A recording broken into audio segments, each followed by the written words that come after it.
Greetings, everybody. Welcome back to MCC at 100 conference, and specifically to this panel on MCC, immigration, and refugee newcomers. My name is Anna Vogt, and I'm calling in from unceded Algonquin territory of Ottawa. Migration is a theme that stretches across all of MCC's history. It's a topic that was essential to forming part of MCC's beginnings and has continued to shape MCC and Mennonite identity in many ways over the past 100 years, including in MCC's current work. This afternoon, we have a great panel of presenters who will be exploring some of that history with us, from MCC's beginnings to refugee resettlement in Canada today, and much of the complicated history in between. I'll invite each panelist to speak for about 15 minutes in the order listed on the program, and then we will open the session up for questions from our audience to the different panelists. Panelists, I'll be giving each of you a 2-minute warning in the chat as you approach the end of your 15 minutes. Audience, as you listen, think of questions and put them in the Q&A box. We'll hear from each panelist before I open up the session for questions, but please be thinking of your questions and putting them in the box as we move forward. We'll start this session by hearing from Aileen Friesen. Aileen Friesen is an associate professor and a co-director of the Center for Transnational Mennonite Studies at the University of Winnipeg. She is also the executive director of the D.F. Plett Historical Research Foundation. Her publications include the books, The Russian Mennonite Story, The Heritage Cruise Lectures, and Colonizing Russia's Promised Land, Orthodoxy and Community on the Siberian Steppe. Her paper today is titled Trapped in Transit, MCC and Mennonite Emigration from the Soviet Union. Please take it away. Thank you, Anna, and I am speaking to you from Treaty 1 territory. So the previous panel really nicely set up what I wanted to talk about today, which is Mennonites decide to become involved in aid, but are still feeling through what that should look like. And I wanted to focus on 2 cases of times when MCC had to address the needs of people who were caught in between worlds, in which they had left their home, but they hadn't arrived at a destination that they felt was suitable, and a destination where they could, where they felt that they could rebuild their lives. And these 2 cases are both from within the Soviet Union. The first case was mentioned a little bit by Ad, which is the case of Mennonites who ended up in Batumi, which is in current day Georgia along the Black Sea during the early 1920s, so about late 21 into 22. And the second case is Mennonites who arrived in Harbin in China in the late 1920s. So they're arriving around 29 and into the early 1930s. And I'm looking at different aspects of this interaction that MCC had with these people, and also focusing on this as more of a dialogue and a relationship between them, as MCC and both these Mennonites who are trapped are encountering each other and reacting and responding to each other. So first, how do Mennonites end up in these 2 places? Well, we can find some similarities between how this happens. To a certain extent, it's based off of the instability that they're experiencing within their communities, and also rumors that are being spread through the communities. So in the case of Batumi, there were rumors that people could get out of what was developing into the Soviet Union through this port. So people are looking for an exit route, and this is one of the places that emerges. There are people from Crimea who are going there directly, and there are other people from Malachna who, after the Red Army has taken over the territory, are then packing up their belongings and getting permission and going down to Crimea, and then finding their way across the Black Sea to Batumi. And they are going with some documentation in certain cases, but they are trying to figure it out as they go along. So there isn't any route that has been planned out for them. In the case of Harbin, we have Soviet kulakization, we have the beginning start of collectivization are making things difficult, and Mennonites are hearing rumors, and also Mennonites who have moved to the Amur region find that there is the possibility of crossing the border, the Soviet border with China, and they then start to investigate these routes and investigate people who might be able to help them navigate through these routes. And we even have cases in memoirs of people, of Mennonites discussing these routes amongst themselves, even in places like Ukraine, of the possibility of leaving the Soviet Union through that path. So people know their destination, their at least initial destination, but sometimes their route is unclear. So as I was saying, in the case of Harbin, they have to get across that border, and oftentimes they have to hire smugglers in order to get through there because they themselves don't know the route. In Batumi, they would get the necessary documentation to travel down to Crimea, but it's a volatile situation, and so they're negotiating with ship owners in order to get across the Black Sea and try to end up in Batumi. When they arrive in both places, not surprisingly, they have not a lot of financial means with them, especially the ones coming through Harbin. They're just packing up sleds and kind of crossing over the border. For the Batumi people, sometimes they're coming with more, but they lose it along the way. Incredible inflation has happened. This is still a region of civil war. And so it's very difficult for them to have the financial means to set themselves up anywhere once they get there. And of course, they get to these places that they aren't the only ones coming up with this idea of going to these specific locations, right? Everyone is hearing about these locations and are finding their way there in order to hopefully find a route out of the Soviet Union. And so employment in both places is very fierce, especially among men. A lot of times it's women's labor that is what is supporting the family. And families who have young children are struggling under tremendous burden. And so not surprisingly, they start to look for ways in which they can receive help and aid. And they don't just look straight to MCC, but they look at first around in their own locations to see who can help. A lot of times it's Lutherans who are the ones who are giving some initial help. So in Batumi, Mennonites are burying their dead in Lutheran cemeteries. They have developed relationships with local Baptists for some employment opportunities. And in Batumi, they also elect a group leader, Peter Jansen, who is there to try to represent them as they search for travel documents. And I like this. Mr. Abraham Fraze describes Jansen this way. He had two characteristics very useful to him in this work. Namely, he was as tough as cowhide and he was hard of hearing. Hard of hearing means that every time people told him no, he pretended not to hear. Every time people insulted him, he pretended not to hear, which is a technique that can get you far in certain situations. In Harbin, also Mennonites are connected into various networks based off of religious, so not their own co-religionists, but other religions that they have had affiliations with in the past. So they also have relationships with Lutherans there. There's a lot of Lutherans who come through also who end up as refugees in Harbin. And there's a local Russian Baptist community in Harbin that they also engage with, that they meet at the local Russian Baptist church in order to have meetings. And they ended up setting up a committee of German refugees there to help address issues of immigration together and to start to speak to various consulates to try to figure out how this can take place.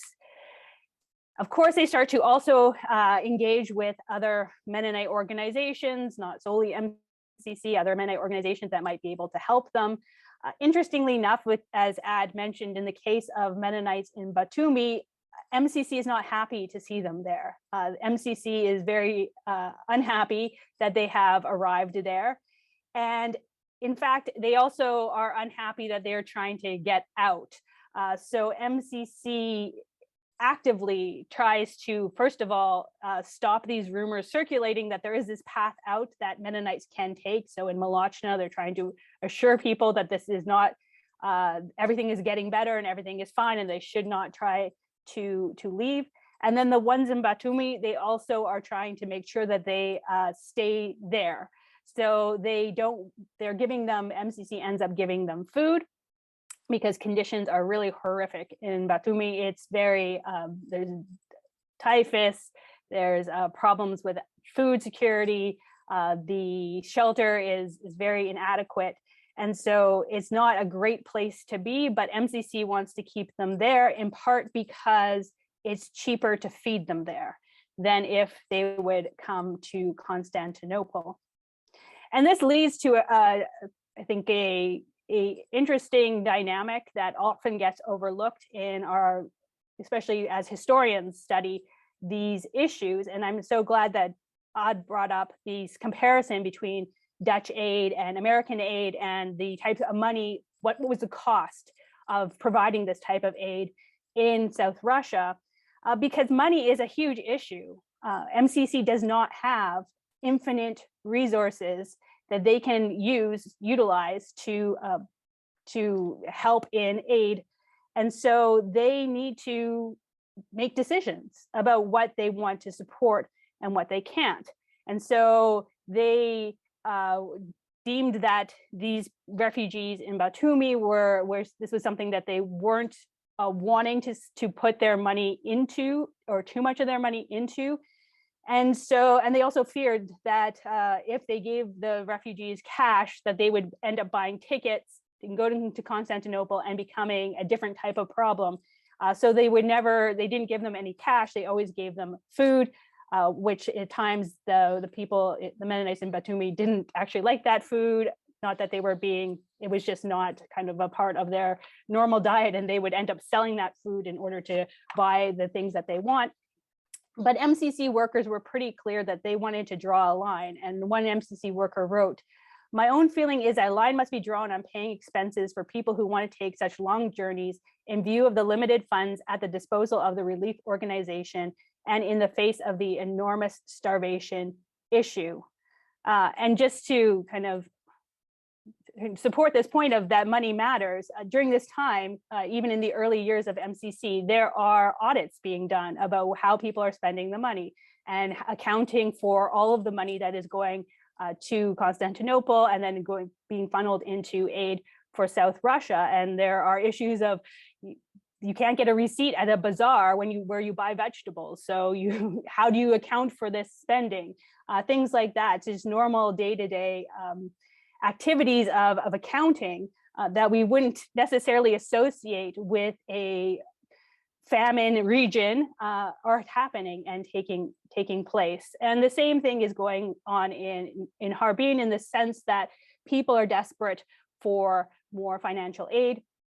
And they are writing a lot of times to the Canadian Board of Colonization, trying to plead their case, trying to get in touch with relatives who might be able to support them. So how does this story end up in both cases? Well, in the case of Batumi, eventually they will be moved to Constantinople and they will be helped out. Now, this isn't everyone. Some people get fed up with the situation and go back to South Russia. A lot of people died in Batumi, and some just stayed there, and others were helped by MCC, but with the expectation that this would be paid back. So this is not charity. This is aid that should be paid back eventually. In the case of Harbin, we have the development of a more robust system for addressing refugee issues, obviously coming out of World War II and through the creation of the League of Nations. And in this case, it'll be Benjamin Unruh who will be involved incredibly in trying to negotiate a variety of ways in which people can leave and the types of aid that the money that will then be utilized in order to finance this endeavor. And we see here that we have, even as John was talking about, with this connection between the Near Far East relief happening in the 1920s, there's always other organizations that are being involved in what the elements, or even the Dutch aid that's taking place in South Russia. There are other people being involved in the activities that MCC is engaged in. And in this place in Harbin, there's the NASA International Office for Refugees, which are helping to organize the transportation of Mennonites out of Harbin. So helping to put together the the route, helping after the destination has been negotiated, the first destination being Paraguay for the first boat of transports.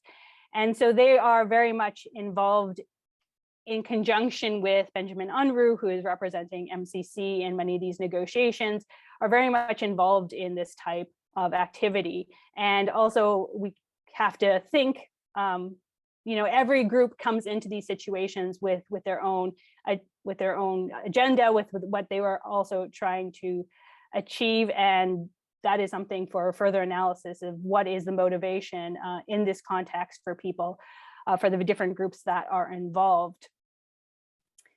And so eventually the first ship will end up in Paraguay and they will get through. Obviously, this has a lot to do with the types of areas that are open and the negotiations that can be involved in opening other areas. So Canada is not a destination during this time. A few will get into the United States, but not many.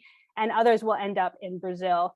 And this will all happen in conjunction through the relationships that MCC has developed. And I just maybe, I got my 2-minute warning. So I will move to my conclusion instead of just maybe bringing up one point of the interesting question is how Mennonites show themselves to MCC, right? So how do they represent themselves to MCC?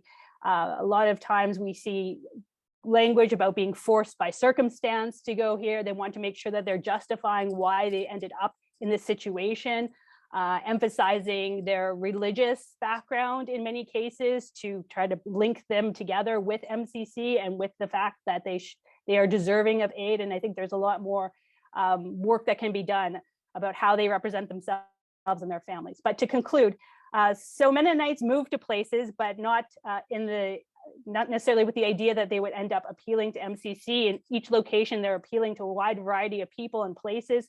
There's lots of correspondence with the Board of Colonization, for instance.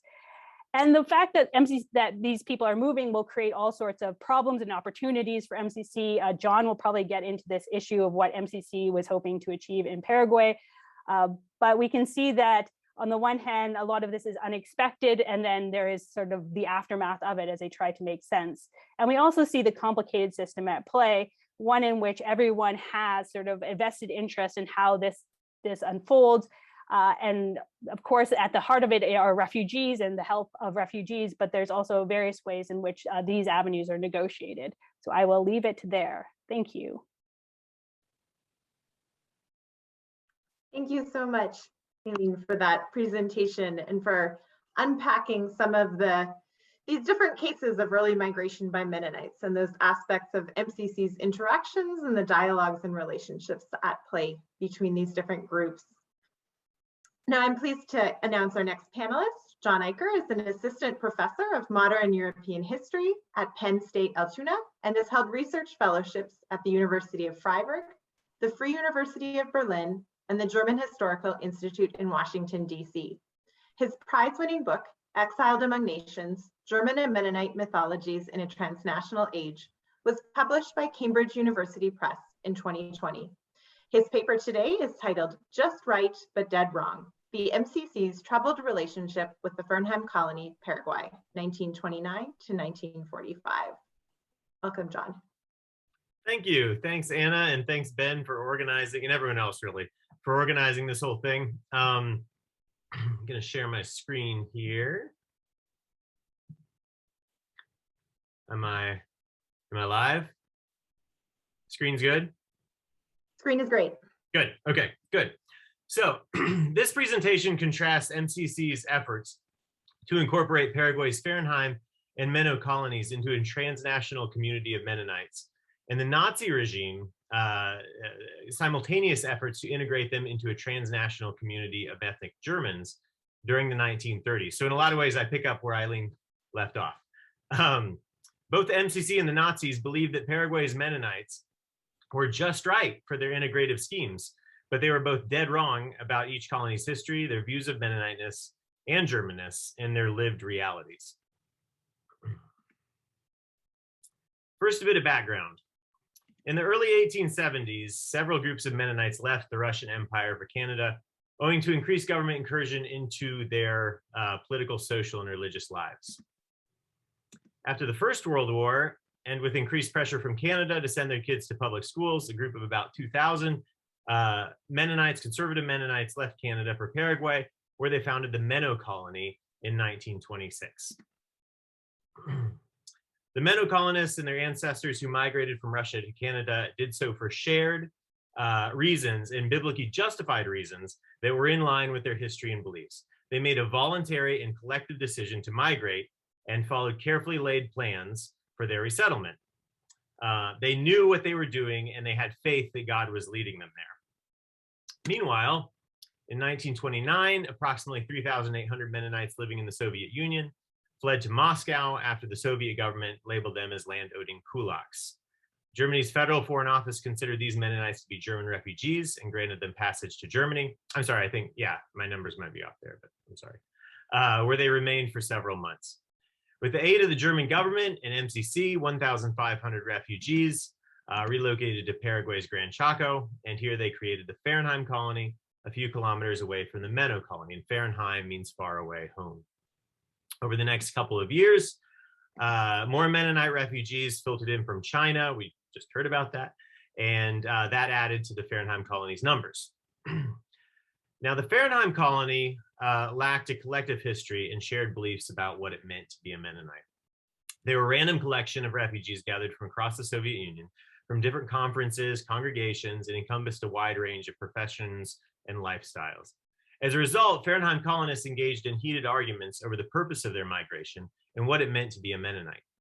Some argued that God had called them to the Chaco to proselytize to their indigenous neighbors. Others thought they were called to join an international brotherhood of Mennonites. Others thought that God would restore them to their Russian homeland if they supported the Nazis. Others thought God had just abandoned them. So the result was that the conservative Menno colony's local and specific group identification was too narrowly focused to merge with larger national or religious identifications promulgated by the Nazis or the MCC. Alternately, well, at the same time, the Fernheim colony's multiple and conflicting identifications and ideas for the future were too widely scattered to merge with those same national and religious identifications. So both colonies had the right characteristics for the MCC and Nazi visions of unity, but neither was actually suited to fulfill them. Menno colony too narrow, Fernheim colony too scattered. So this presentation compares the views of MCC and the Nazis' Association for Germans Abroad, which is the Verein für das Deutsche im Ausland, or VDA, toward the Mennonite colonies in Paraguay. Of the two colonies, MCC believed the Fernheim colony was most aligned with its goal of transnational Mennonite unity. Paradoxically, it was also the colony best suited to the Nazi plans for transnational Aryan unity. The reason for this, I argue, is that the MCC, like the Nazis and the Fernheim colonists too, all held the modernist assumption that nodes of similar people who shared essential qualities could be found across the world and should be connected to each other. By contrast, the Menno colony believed that loyalty to an external group, be it the MCC or the Nazis or a government or anyone else, undercut God's command to remain separate from earthly and potentially corrupting attachments. Thus, the Fernheim and Menno colonies appeared similar to outsiders, but their different interpretations of how Mennonites should engage the world placed them at odds for the better part of 2 decades. So during the interwar years of the 20th century, a growing number of North American Mennonite intellectuals began reinterpreting the Confession's traditional tenets of voluntary membership in the church and the separation of church and state as analogous to the democratic tenets of individual freedom and religious pluralism. They also wanted to create permanent institutions and conferences and focus on a few key religious tenets, like nonviolence, that could be easily articulated to national governments, especially after the confusing fiasco of World War I. Unlike their predecessors, who often confounded governments with their myriad subsects and constant infighting, Mennonite intellectuals wished to make Mennonites worldwide legible to governments. As the international torchbearer of this organizing and standardizing ethos, MCC attempted to incorporate both Paraguayan colonies into an imagined global Mennonite body, a Mennonite nation. So none of these torchbearers for a new Mennonite century shone brighter than the young, energetic Professor H.S. Bender at Goshen College. At a meeting in Chicago in December 1929, a group of several Mennonite leaders, including Bender, reactivated the MCC, which had laid dormant since 1925. Their efforts paved the way for a financially sustained and bureaucratically sophisticated commitment to help Russia's Mennonite refugees. After the meeting, the 32-year-old Bender departed for Germany, where, by his own admission, he felt in over his head. In a letter to his friend Noah Euler, he recalled, "Now you can imagine the sort of speech I made to these refugees, in a language I do not master, on a subject of which I am ill-informed. Nevertheless, he convinced about 270 families to relocate to Paraguay, where they could establish a Mennonite stronghold free from government incursion." The other option was Brazil, but Brazil wasn't as lenient with their terms. So Bender wanted to create a Mennonite stronghold. At about the same time, Nazi leaders in Germany began reimagining the world's German-speaking population as a transnational racial community. Like the Mennonites, their German nation appeared to be homogenous, but was incredibly heterogeneous. Aside from the millions of German speakers living in foreign countries, Europe's German-speaking population was physically divided between Germany, Austria, and Switzerland.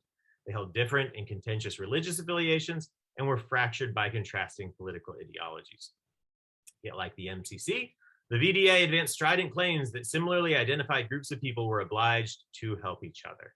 And so they looked on the Mennonites in Paraguay as a strategic connection to the German homeland. And for that reason, they sent the Mennonite Nazi school teacher, Peter Hildebrand, to the Fernheim colony to bring that colony into its orbit. When Hildebrand started teaching at Fernheim Secondary School, he was pleased to hear his students greet him with a Heil Hitler.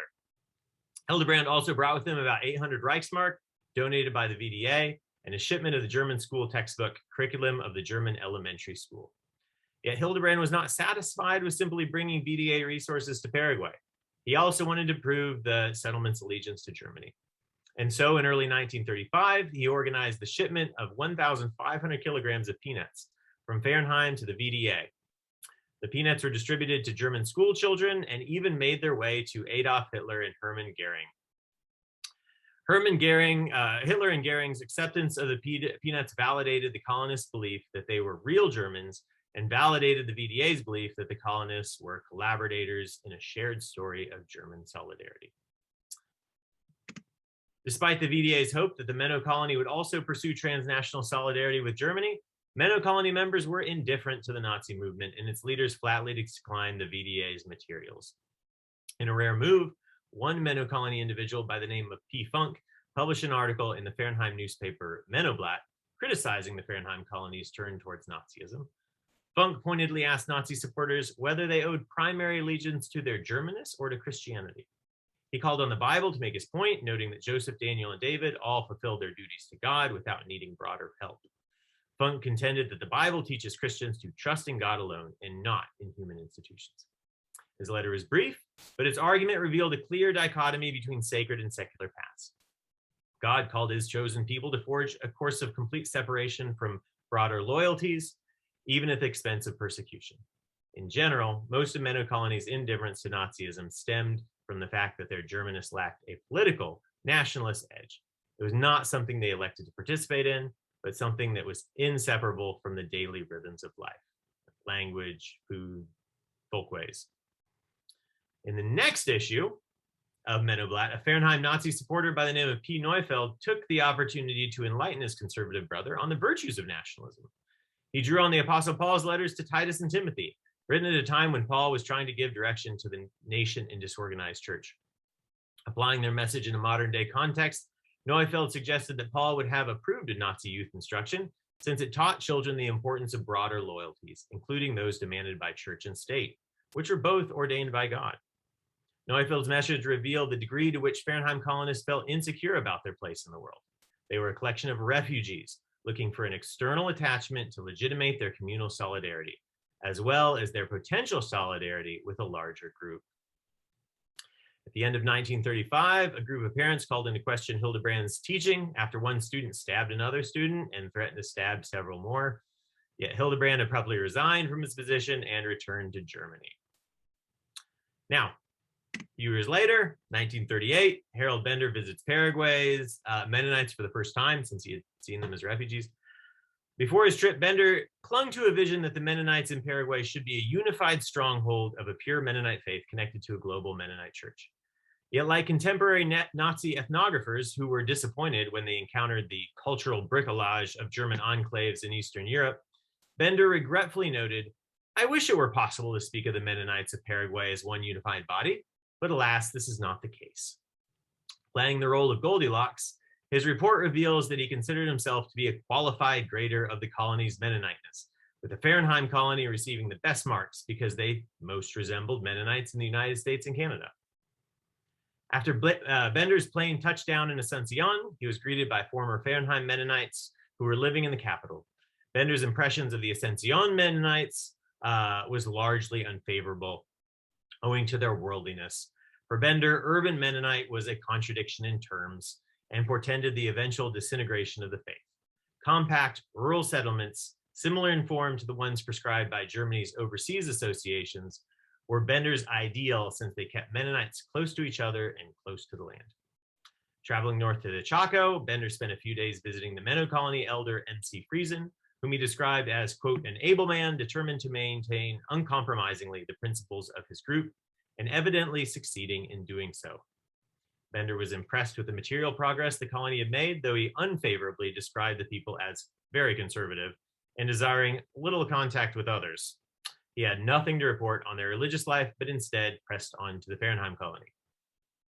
As a general statement, Bender gushed that the Fernheim colony was, quote, the most important and most interesting of all the Mennonite groups in Paraguay because it, quote, represents the Great Relief Project, which was undertaken in 1930 by the Mennonite Central Committee.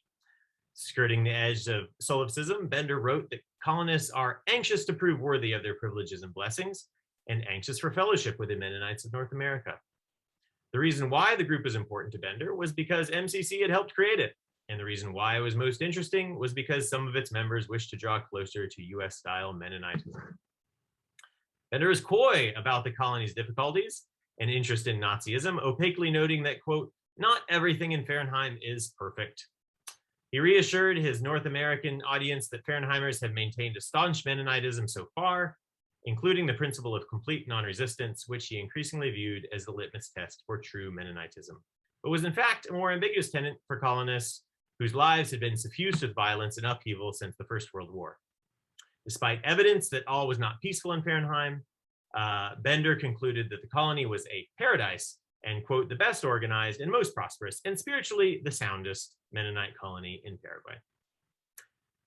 Despite the obvious difference between Mennonite and Nazi aid agencies, both agreed that the modern world required clearly defined populations with clearly defined loyalties who were settled in permanent locations.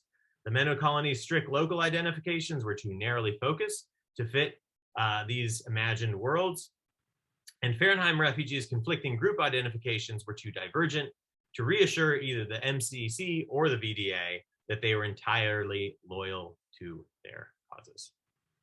That's the paper. Thank you very much. Thank you so much, John, for sharing that with us. And thank you for that, looking at the continuing story of the movement of Russia's Mennonites and the comparison between the Menno colony and the Fernheim colony, and then between MCC and Nazi understandings and interactions with the colonies.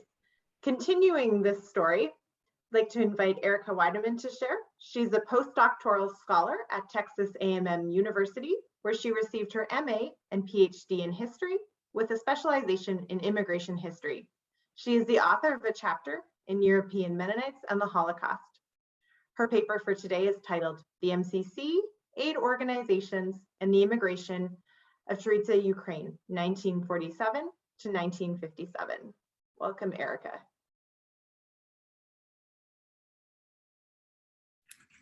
Thank you and good afternoon, everyone.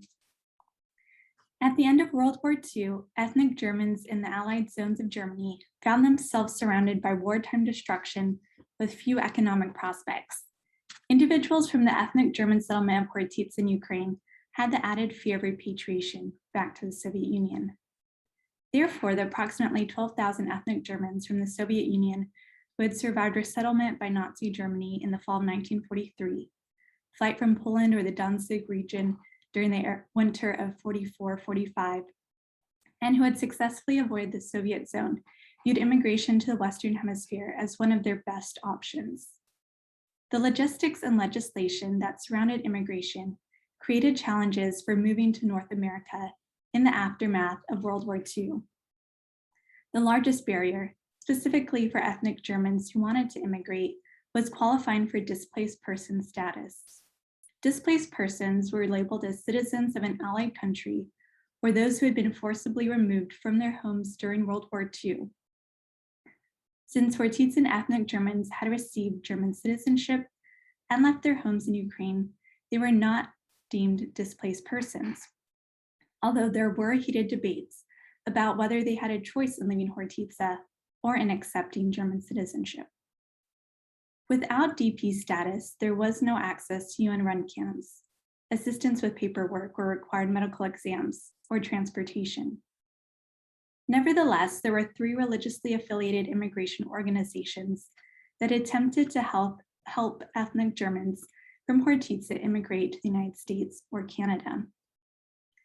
Although Chortitza was primarily populated by Mennonites, there were Lutherans and Seventh-day Adventists living there at the start of World War II as well. This presentation will compare the 3 faith-based organizations' networks, support, and creativity in facing immigration-related obstacles. In all aspects, Mennonite Central Committee, MCC, was more successful in moving ethnic Germans than the Seventh-day Adventist Church or National Lutheran Council. Affiliated with the Lutheran Church was the National Lutheran Council, NLC, in America, that ran an aid program for immigrants from May 1928 to January 1954. Under its direction, the Lutheran Refugee Service began assisting refugees at the beginning of World War II, and by the end of the conflict, it had been renamed the Refugee Department under the Lutheran World Federation. The Seventh-day Adventist Church, prior to World War II, had not been involved in aiding migrants.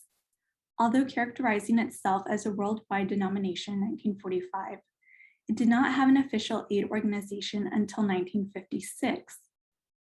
A letter mailed from a Chortitza Adventist to the headquarters of the Seventh-day Adventist Church in Silver Spring, Maryland, begging for immigration assistance in 1947 was dismissed. In 1950, after the 1948 Displaced Persons Act had been amended, the church did decide to sponsor 300 Adventist families in partnership with Church World Service to come to the United States from Europe. Church World Service was a Christian aid organization founded in 1946 that assisted immigrants in the aftermath of World War II. It often served as an umbrella organization for smaller entities that wanted to help immigrants like the Adventist Church. After the war's end, it did take time to register as an official aid organization and be permitted on the ground in Europe. Although MCC had been involved in distributing aid to Europe even in 1940, it officially became involved with housing Mennonites from the Soviet Union in 1946 and was in full swing by 1947. MCC operated camps in Berlin, Backnang near Stuttgart, and Gronau near the Dutch border. These camps held hundreds of refugees. MCC had a hardworking staff and cultivated a network of support that ranged from local churches to high government officials.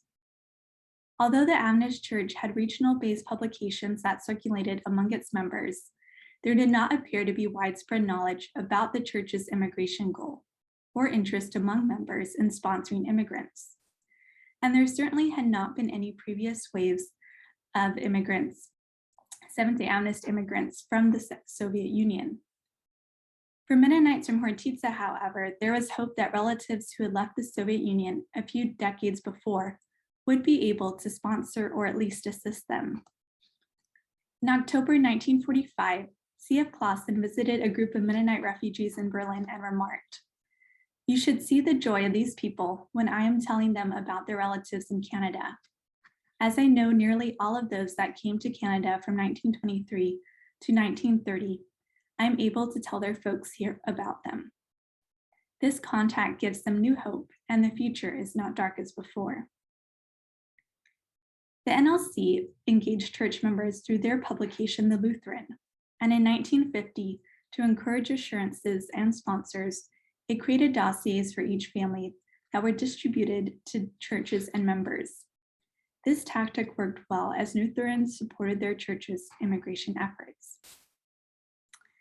Compared to MCC and other organizations that assisted immigrants, the Adventist Church's work was small. The resources and staff the church gave was minor as well.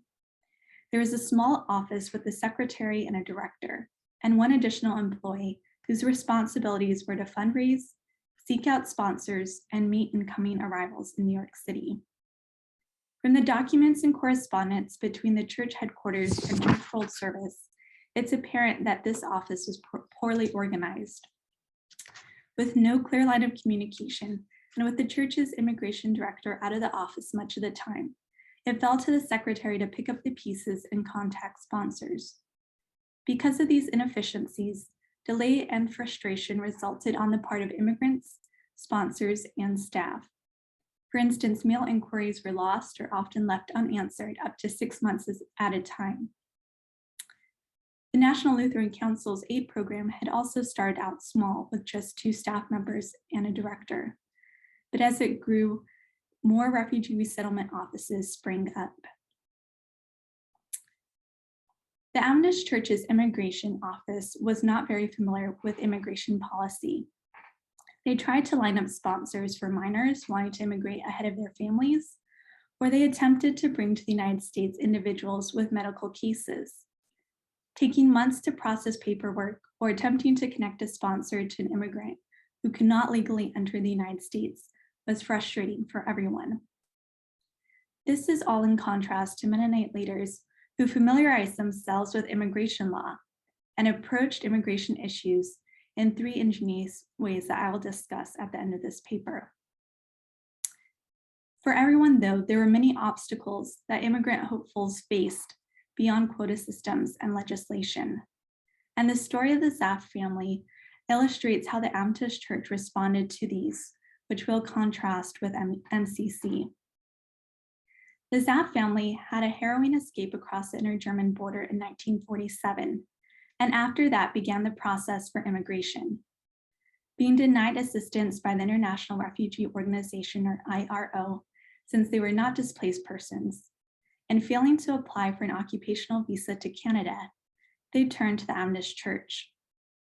After nearly a decade of letters back and forth between Maryland, the Adventist Immigration Office finally gave them 2 options. 1, leave behind their young daughter who had Down syndrome and would be unable to pass the medical test, or 2, split up the large family. In the end, the family, left with few other options, decided to leave their Down syndrome daughter behind. A previous neighbor from Chortitza who had immigrated a few years earlier helped sponsor them, and the immigration office secretary, perhaps out of guilt for the botched communication, helped to pay their fees. The Zaff family remained with the Adventist Church's immigrant program because they had exhausted all other options. But there were other Adventists from Chortitza who, seeing the success of MCC's program, listed Mennonite on as their nationality on forms, and did immigrate to the United States as displaced persons. Immigration paperwork took months for anyone wanting to leave Europe, so the amount of support that people received while waiting for a ship or a plane made a crucial difference. Adventists in Europe that wanted to immigrate to the United States had some support, but there were no Adventist-run camps for them to stay in while their paperwork was processed. And although it never ran its own camps, Lutheran representatives were in Germany assisting Lutherans at DP camps. And at the program's peak in mid-1949, the NLC employed 125 staff. It ended up filling job and housing assurances for 35,000 Lutheran DPs, with most of those coming from the Baltic region. In terms of ethnic Germans, it assisted about 5,300 between 1950 and 1952 when legislation had been amended to allow their immigration into the United States. MCC, on the other hand, had dedicated camps for Mennonite refugees.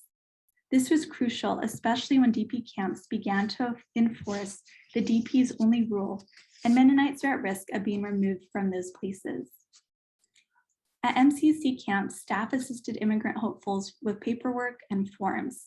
They supported them in their quest for DP status and helped ensure that those who could immigrate on close family preference or occupational visas to Canada took advantage of those opportunities. And now I'd like to conclude with the 3 unique ways that MCC faced its immigration challenges: historical research, lobbying, and what I've termed the victim argument. Historical research was most often employed when attempting to prove that Soviet Mennonites were in fact Dutch. MCC officials contracted Mennonite historians like Cornelius Kron to write about Dutch-sounding last names, the similarities between Plattdeutsch and the Dutch language, Dutch and Mennonite farming techniques, their distinctiveness from other ethnic Germans in Ukraine, and the persecution Mennonites had experienced at the hands of the Soviet Union and Nazi Germany. The Mennonite historians preparing these historical briefs were aware of the DP situation and knew that their work would have far-reaching implications for their brethren in the faith. These reports, often written in response to immigration halts, included one from April 1948 titled "The Mennonite Refugees from South Russia," that argued that Mennonites were not ethnically German. MCC's second strategy was lobbying. Leaders maintained close relationships with many high-level officials in the US and Canadian governments, as well as international organizations. During a standoff between the IRO and MCC in the fall of 1948, William T. Snyder met with top US and IRO officials, including George Warren of the State Department, to try to resolve the immigration halt. General Wood Jr. of the US IRO office also exerted pressure on eligibility officers to reinstate processing Mennonites. Lutheran leaders had tried to lobby too, although on a much smaller scale. A representative had served on US President Truman's Presidential Commission on Immigration Naturalization. They had called on Congress in 1947 for more liberal immigration legislation. And they kept a lawyer on staff who had won the NLC a landmark court case in California. The MCC's final initiative was what I've termed the victim argument. Peter Dick traveled to US military headquarters in Frankfurt and in meetings argued that Mennonites from the Soviet Union should be treated like the Jews who, quote, regardless of their nationality, are automatically given the status DP on the grounds that they are victims of persecution, end quote. Dick stated that Russian Mennonites were also, quote, undoubtedly victims of persecution because of their strong religious inclination coupled with pacifism, because of their language, their lack of mixed marriages, their general reluctance and refusal of assimilation, their comparative economic security, etc., end quote. While this argument did not appear to garner Mennonites any significant privileges, MCC did seriously pursue it. In Mennonite eligibility reports, C.F. Clausen also focused on persecution that Soviet Mennonites had experienced in Ukraine from 1920 all the way through 1943. So in this brief presentation, comparing the experience of Chortitzans who immigrated to the Western Hemisphere with the assistance of different aid organizations highlights MCC's success. By successfully arguing for displaced person status for Mennonite ethnic Germans, MCC helped the most ethnic Germans immigrate the soonest. Thank you. Thanks so much, Erika, for sharing that with us and looking at MCC's role in supporting Mennonites in immigration, especially compared to Seventh-day Adventists or Lutherans. And then to bring us a little bit further in MCC's history, we're going to hear from Stephanie Phetsamay Stobbe. She's the chair and associate professor in conflict resolution studies at Menno Simons College, a college at CMU, at the University of Winnipeg, is a leading expert on Southeast Asian processes of dispute resolution. As an active educator, trainer, and ADR practitioner, she has worked and conducted research in Canada, the United States, South America, Europe, India, and Asia. Her recent books include Conflict Resolution and Peacebuilding in Laos, Perspective for Today's World, 2015, and Conflict Resolution in Asia, Mediation and Other Cultural Models, 2018. Stephanie is a fellow of McLaughlin College at York University and a member of the Expert Advisory Board of the Centre for Asia Pacific Refugee Studies at Auckland University in New Zealand. She also serves on the board of Alternative Dispute Resolution Institute of Manitoba. Her paper today is titled MCC and Resettlement of Refugees from Southeast Asia in Canada. Thank you, Stephanie. Thank you, Anna, for the introduction. And I'm going to share my screen of my presentation today. And hopefully it all works.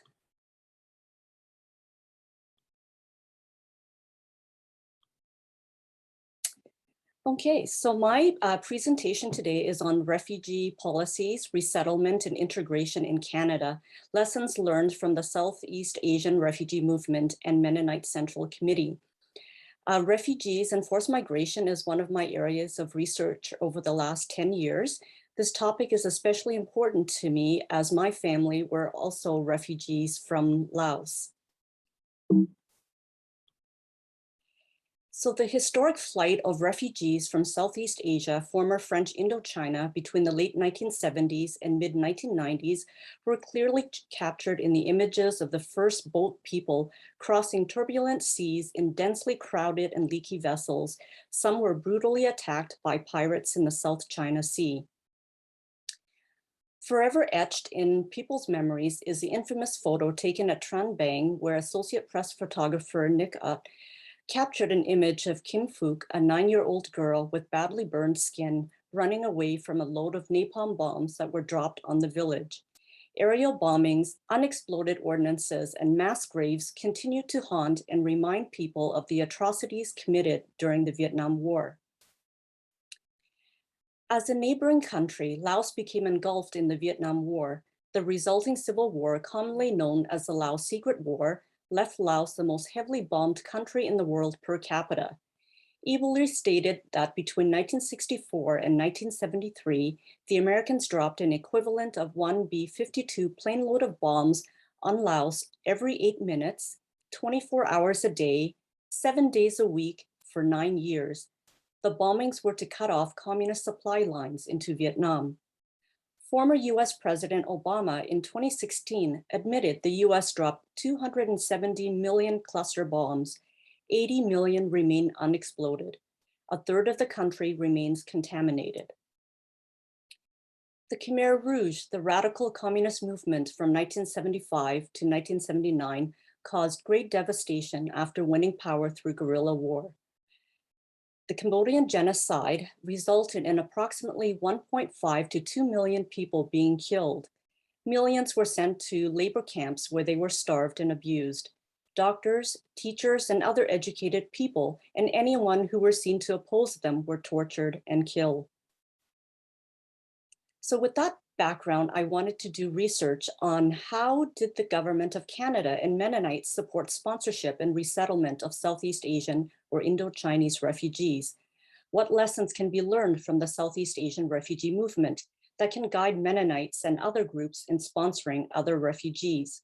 What services and assistance were needed for successful integration of Southeast Asian refugees? Canada is often regarded as a humanitarian and compassionate country. They have long traditions of resettling refugees and other forced migrants through government and private sponsorships. However, between 1933 and 1945, there were fewer than 5,000 Jewish refugees who were admitted to Canada, according to CCR. When asked how many Jews would be admitted after the war, a Canadian official responded, "None is too many." So if you look at the period between 1945 and 1976, you will see that in the 1950s, Canada was pretty selective in choosing immigrants based on national economy and fit with character of the population.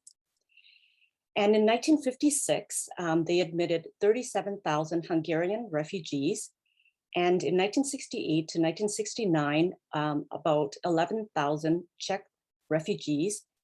And then 1969, Canada acceded to the UN 1951 Refugee Convention and 1967 Protocol that defined refugees and their rights and required Canada to meet legal obligations to protect refugees. As Canada became more inclusive, in the 1970, it welcomed its first non-European refugees from Tibet. And in 1973, they welcomed Ugandan refugees, and in 1975, Chilean refugees. A new Immigration Act was tabled in 1976 and came into force in 1978, making it the first immigration legislation that recognized refugees as a special class of immigrants, fulfilling its international legal obligations with respect to refugees and upholding its humanitarian responsibilities to the displaced and the persecuted under the Refugee Convention. It also created a refugee determination system that would admit refugees on humanitarian grounds defined by designated classes and enabled private sponsorships. So you can see here that between 1979 and 1980, Canada settled over 60,000 Indo-Chinese refugees from Vietnam, Laos, and Cambodia. 26,000 were government sponsored and 34,000 were privately sponsored. And between 1978 and 1981, refugees accounted for 25% of all immigrants to Canada. Various policies were created that allowed governments and organizations to collaborate with one another and Canadians to sponsor refugees. Partnership at all levels of governments and in communities led to successful integration of Indo-Chinese refugee across Canada.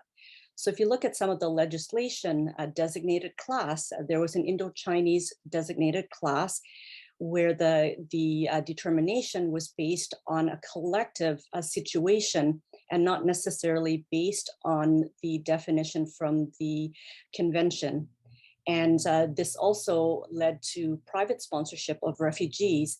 And MCC signed the first umbrella agreement with the federal government, the sponsorship agreement, so that the refugee sponsorship process can be expedited, because MCC then was a guarantor in terms of financial needs of refugees. And there was also the government and private sponsorships. These programs were instrumental in resettling large numbers of refugees. And NGOs and civil societies, so you had Mennonite Central Committee, Mennonites, Dutch, Christian Reformed Church, Operation Lifeline, Project 4000, where Mayor Marion Dewar in Ottawa City provided $25,000 to launch Project 4000, which sponsored 4,000 refugees from Vietnam, Laos, and Cambodia. And so this is a photo of MCC master agreement being signed between representatives from MCC and the government of Canada to be able to resettle refugees through private sponsorships. And you had J.M. Clausen, Executive Director of MCC Canada, and Bud Collin, the Minister of Immigration at the time, signing the master agreement, and William Jansen, MCC Ottawa, and Gordon Barnett from the Department of Immigration negotiated the agreement. And so the private sponsorship of refugees in the first 18 months, Canada sponsored 34,000 refugees, and about 4,000 plus of those refugees were sponsored by Mennonites. And so the Mennonites have a strong history of helping refugees. They have firsthand experiences of flight from communist government and homelessness. And in World War II, 21,000 Mennonite refugees came to Canada, and World War II, 8,000 came, according to Jansen. And Malloy and his colleagues looked at the spring of 1979 and found that the Mennonites were leaders in sponsoring refugees with over 1,000 refugees. And between 1979 and 1980, 499 groups sponsored refugees through the MCC Master Agreement. And 1979, 1980, 53.4% of the refugees sponsored through MCC were from Laos. So during that time, MCC took in 4,000 plus refugees, And by 1975, Eptesen said that the numbers were 4,651. And so for my current national research project, we interviewed Bill Jansen, and he states the importance of grassroots initiatives. So this is a quote from him.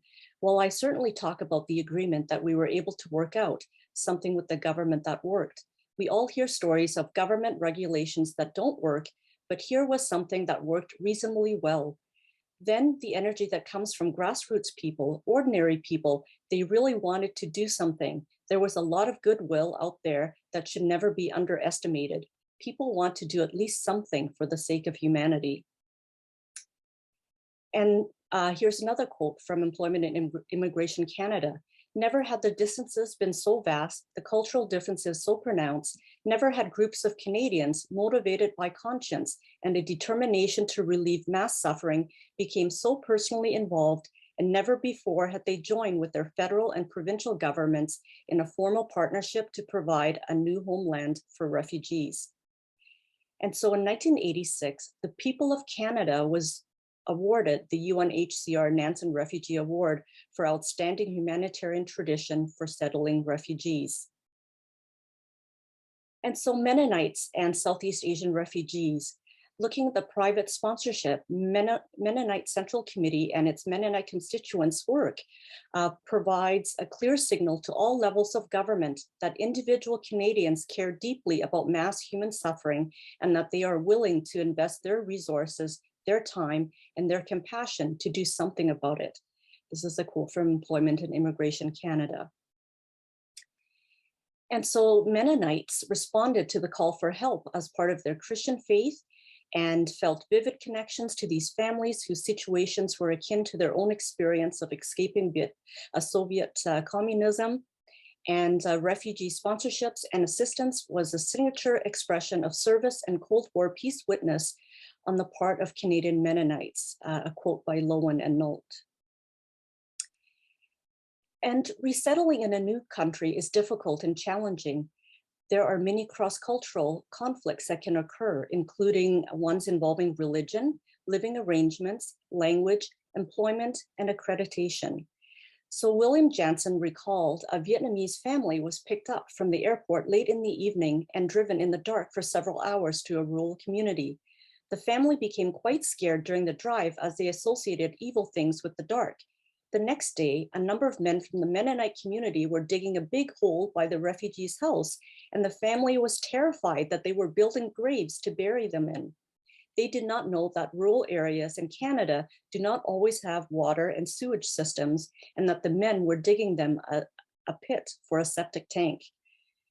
And language, according to Employment and Immigration Canada, over 91% of Indo-Chinese refugees did not speak either official languages. And employment and accreditation, refugees in the mid-1970s tended to be students and middle-class people, but the ones that came later had lower levels of education. And several scholars and researchers have talked about the lack of Canadian work experience and credentialing issues that contributed to Southeast Asian refugees' struggle with economic integration. And for my current national research project on Southeast Asian refugees in Canada, the refugees discuss their gratitude to Canada. And so this group of people have been highly successful in integrating in Canada. Their children and second generation have succeeded in school and employment. In coming to Canada, a former refugee said, "We worked hard. We want a better life for our children. And us, we are the oldest generation. We come to Canada without a penny, without knowing English, but we can still survive. Like right now, most people own a house, have a couple of cars outside the garage. You should be better than your grandpa and grandma. So we encourage our kids to be better people, better citizens for the country." And from the, and then another interviewee said that Canada is extraordinary in terms of giving the opportunities to give refugees a second chance at life.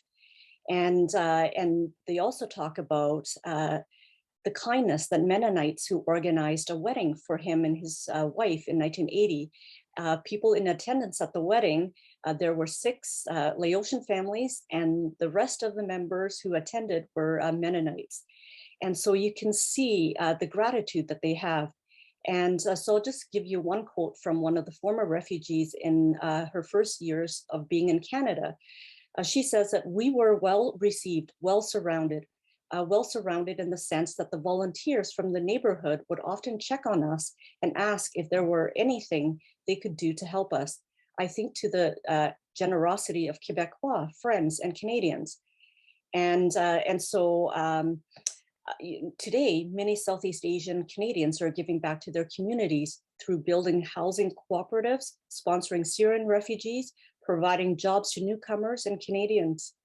And so I just wanted to conclude that our country's extraordinary response to the plight of Southeast Asian refugees in the late 1970s and 1980s continued to be seen as an exemplary form of partnership between various governments, organizations, and citizens who value social justice and humanitarian relief of suffering in our world. And so MCC William Jansen explained, it was not simply a matter of implementing government policy, it was acting in a genuine partnership, a remarkable partnership in the sense that the energy of the private group could be applied. And so the legacy of master agreements and private sponsorship of refugee programs implemented over 40 years ago in response to the Indo-Chinese refugee crisis continues today. Thank you. Thank you so much, Stephanie, for ending us so well and looking at how MCC supported resettlement of Southeast Asians and the lessons learned, especially around grassroots agreements to create private sponsorship. We're at the question and answer time of our session, so I'd like to invite all of our panelists to turn on their videos, please, and invite audience members to start putting questions in the chat. And I think there is one that just came in, so let me look. Yes, we have a question from Peter Rempel, and he writes, the Mennonite churches in Germany and France and the Netherlands worked alongside MCC in aid to refugees. Did the Lutheran and Seventh-day Adventist churches in Germany become involved in aiding refugees of their denomination? Perhaps this collaboration by the German Mennonites was a crucial and distinctive aspect of MCC's efforts. Erika, would you actually be willing to take that question? Sure, thank you so much. I think the answer is both yes and no. I think to a small extent, Adventist churches and Lutheran churches did attempt to aid refugees. But I know that, for instance, Adventist churches did not have the resources that Mennonite churches seem to have in providing aid to refugees. So if Lutheran and Adventist churches did come to the assistance of refugees in Germany, it was on a much smaller scale than what we see with Mennonite churches. Thanks, Erika. And we have a question from Alan Harder. I'm wondering about collaboration between MCC and the Mennonite colonization boards in working with emigrating Mennonites, particularly in the 1920s.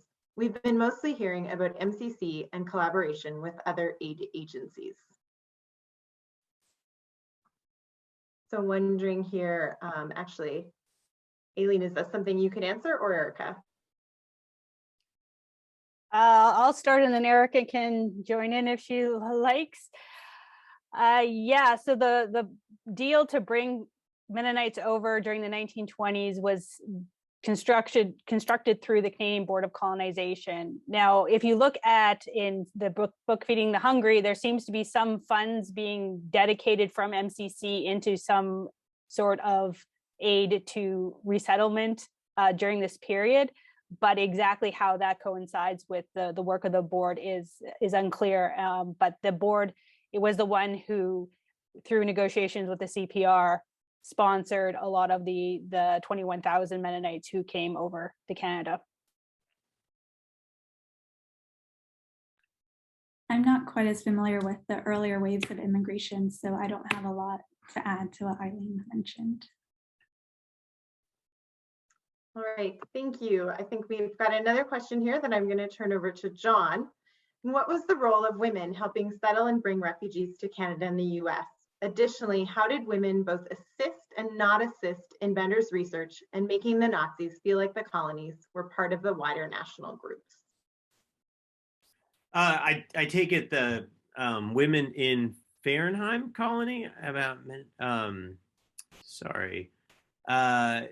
So yeah, women's roles, it was mostly a male dominated sphere interacting with Nazi authorities. They would have, of course, in their home situations, I mean, they're 90% at one point of Fernheim Mennonites want to go to Germany. And so as family groups, they're, putting their names on there alongside their husbands as wanting to go to Germany. And also there were a few students, and I do believe some of them, it's been so long now, were women that went to Germany from Fernheim. I might be straying from the question though, insofar as this relates to the MCC. I frankly don't know the degree to which women were interlocutors with the MCC in the Fernheim colony. I'm sorry if that doesn't answer it. No, that's all right. Thank you for that answer. I actually have another question for you in the chat from Ben Gosen. And he writes, thank you for these excellent presentations. John, you've given us a detailed, persuasive account of MCC and Nazi views towards the Mennonite settlers in Paraguay. It is clear from your work that neither MCC nor the Nazis had a fully accurate take on either the Fernheim or Menno colonists. As your wonderful book shows, this point is borne out by historical developments, namely that Paraguay never became the site of a fully functioning Mennonite state, nor did more than a handful of Paraguayan Mennonites actually migrate to the Third Reich. So in some ways, the most significant material consequence of this story had already occurred by the early 1930s, namely that the German government and MCC cooperated to settle Mennonites in Paraguay in the first place. Thus, I'm wondering specifically about Mennonite indigenous relations. Indigenous labor has turned out to be essential to the economic prosperity of both Fernheim and Menno in the long run, as Paola, Canova, and others have described. Meanwhile, the living standards and average income of indigenous people versus white Mennonite in Paraguay are vastly unequal. I'm wondering if you could comment on what it means that external discussions in the 1930s and since have focused so centrally on the ethnicity of the white Mennonite settlers. Again, noting that external discussions only had limited relevance for on-the-ground life in Paraguay, rather than the material relations between Mennonites and indigenous neighbors in the Chaco. Yeah, that's good. The indigenous groups come into my story insofar as both groups trying to make sense of what they mean to their own stories, because I'm following these two colonies' narratives as they change. And Menno colony didn't want to really have anything to do with indigenous people initially. They would sort of hire them, I think, for seasonal labor, but they had no interest in really interacting with them beyond this sort of like quid pro quo exchange. I mean, I'm sure the terms were horrible, the economic terms. And Fernheim, though, really wanted to proselytize. They wanted to make these people Christian. And the Paraguayans loved that. The Paraguayan government loved it because they're indigenous, they can't be taxed, they're wandering around, they're nomadic in a way. It's during the Chaco War. And so they're kind of behind that as a way to settle these people. And the MCC is down with it too, because, why not? This looks great in North America, they're down there proselytizing. So the material conditions as the nitty gritty of that, I'm not really quite sure. They probably ranged, as it breaks down to individual personalities, from some people being horrible to them and others probably showing them, kindness and being more equitable.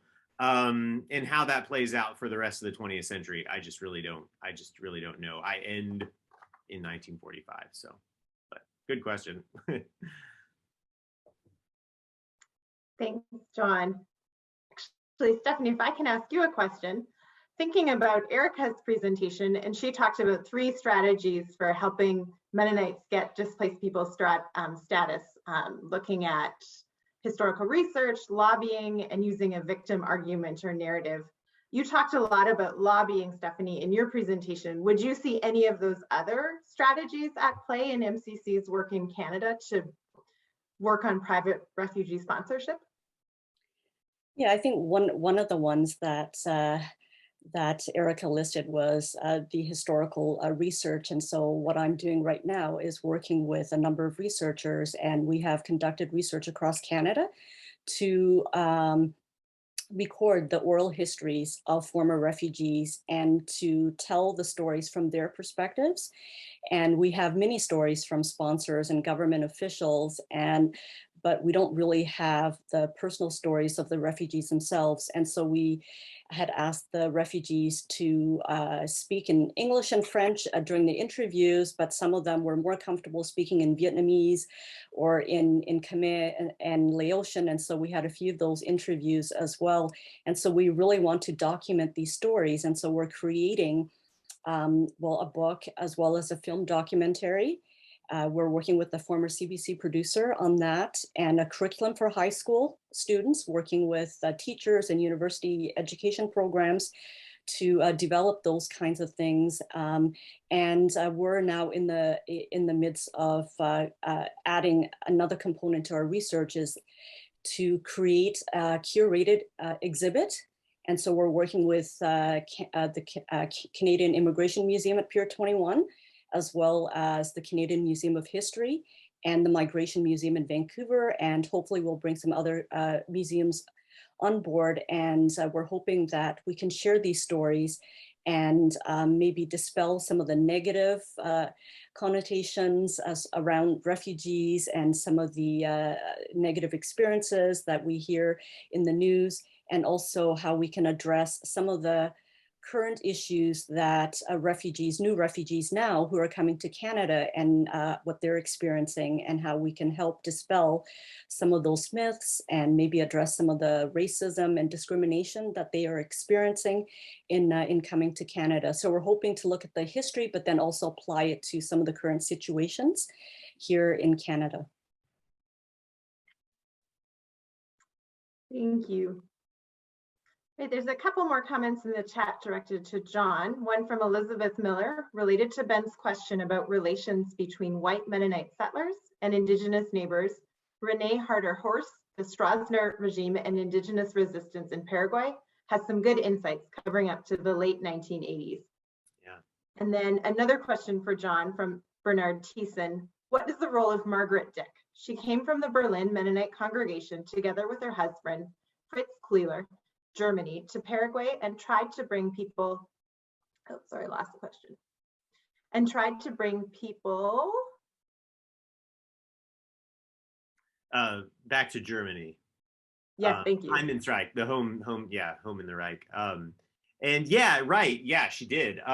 Yeah, she was as gung-ho about Nazism as Fritz was. Owing to the patriarchal nature of the colonies, she didn't have as much of a public role as him. I mean, most of the writings that come through Menno and other publications are authored by Fritz Kleuler, so we don't know as much, at least I don't have information about her and her unique role as apart from them as a couple, which was to come to Paraguay and proselytize Nazism. So.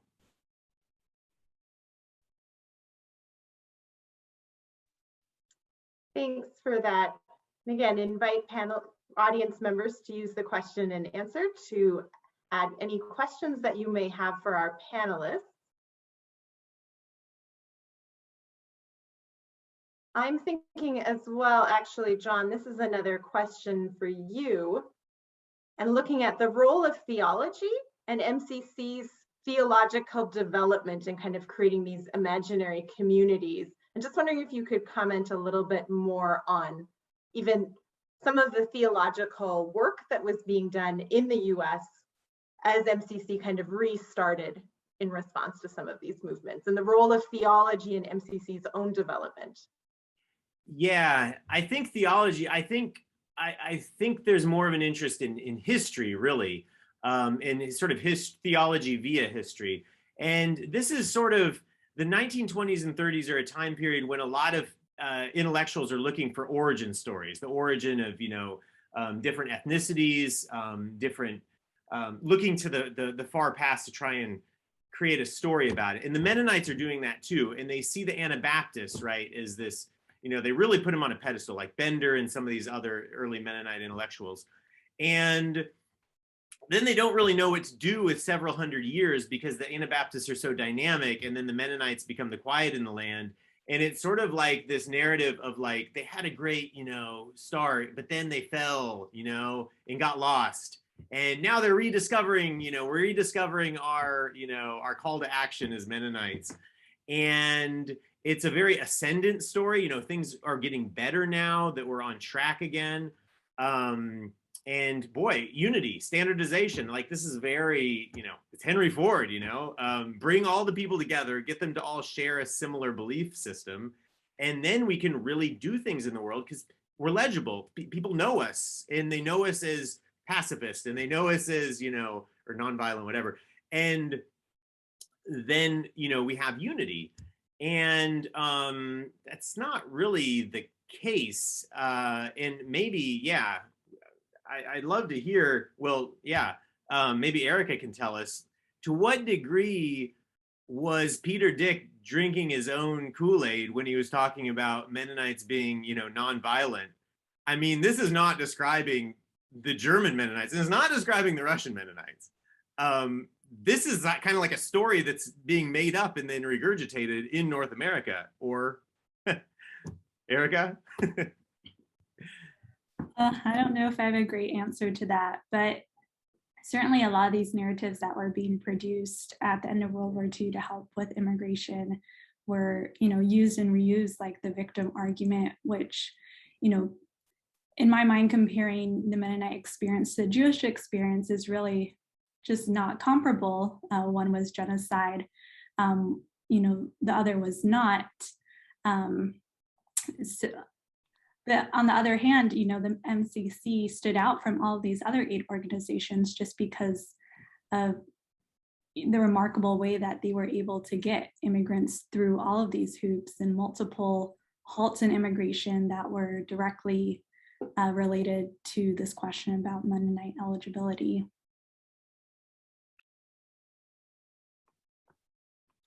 Thanks to both of you. We've got a couple questions for Stephanie in the chat. First one is from Joni Sawatsky.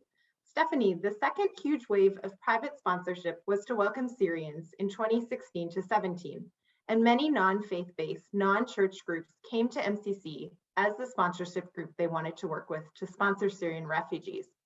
Would you have any comment on why these universities and neighborhood groups and others quite unfamiliar with MCC would have chosen to work with them?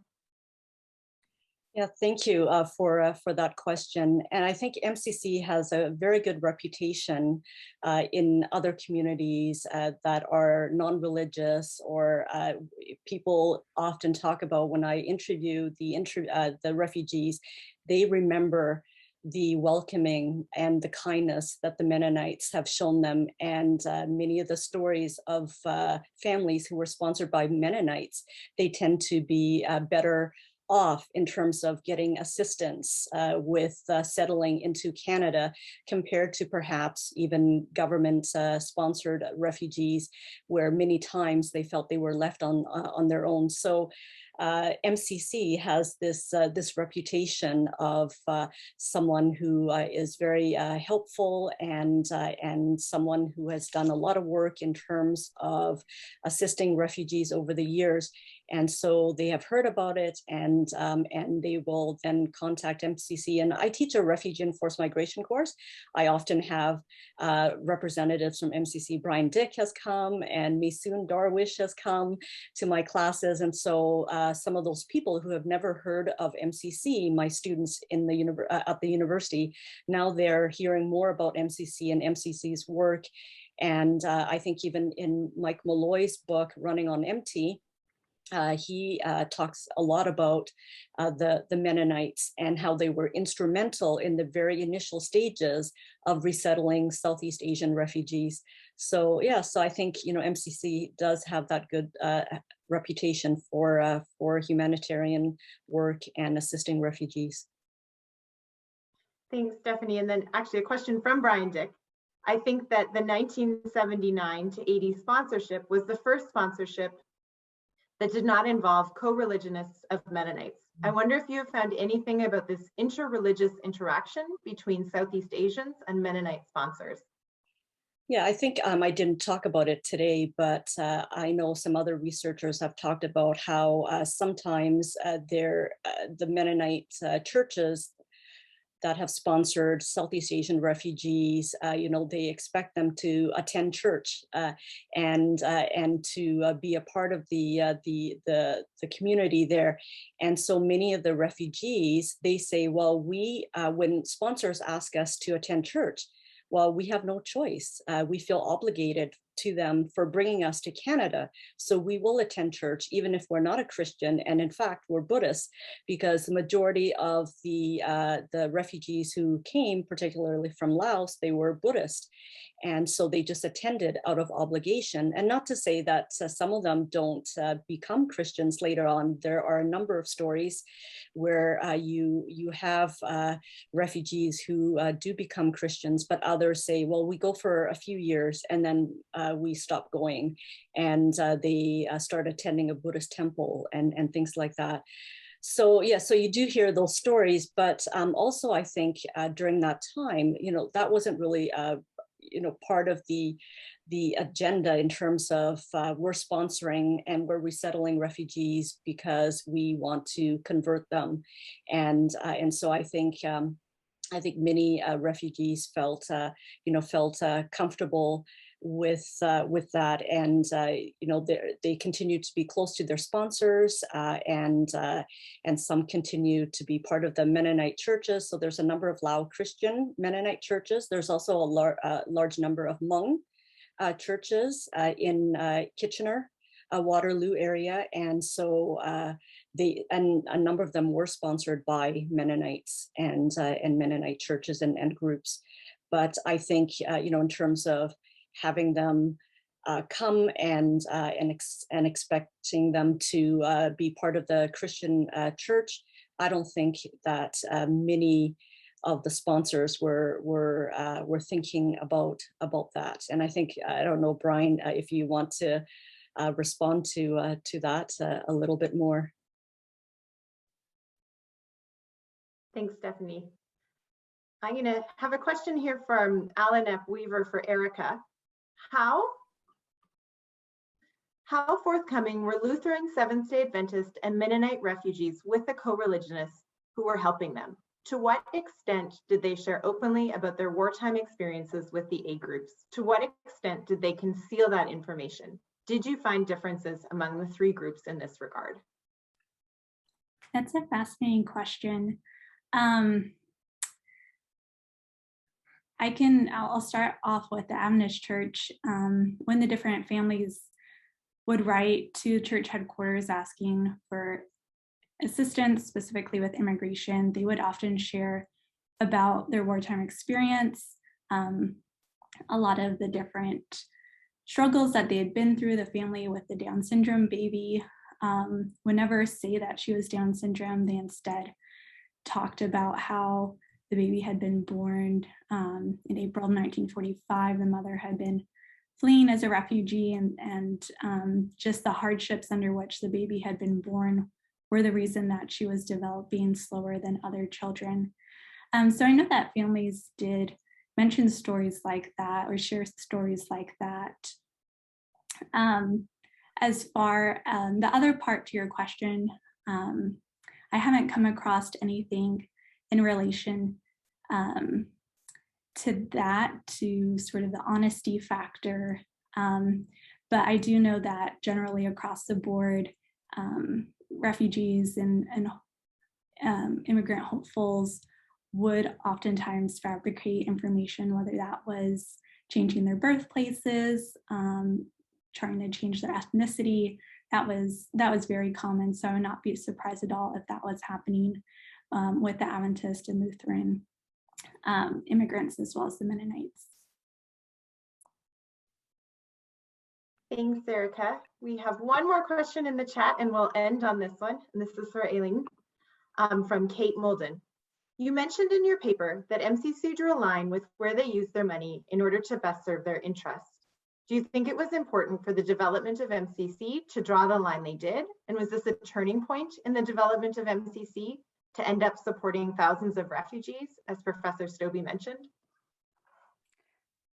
I don't see it as a turning point because they start supporting these refugees because they get into the refugee game through the Harbin situation, through the post-World War II migration. So they start to develop the infrastructure to deal with immigration, and then they can then utilize this as they move forward in developing their policies, especially in a situation in a world in which Mennonites aren't facing the same types of issues that they had been facing in the pre-World War II period. So I don't see it as that, but I do think that is an interesting question to ask of where they draw their lines, and their MCC is drawing lines to this very day of what they engage in and what they don't, and what that says about their values and where they see their future going. And I just want to add one last thing about this Peter Dick drinking Kool-Aid issue.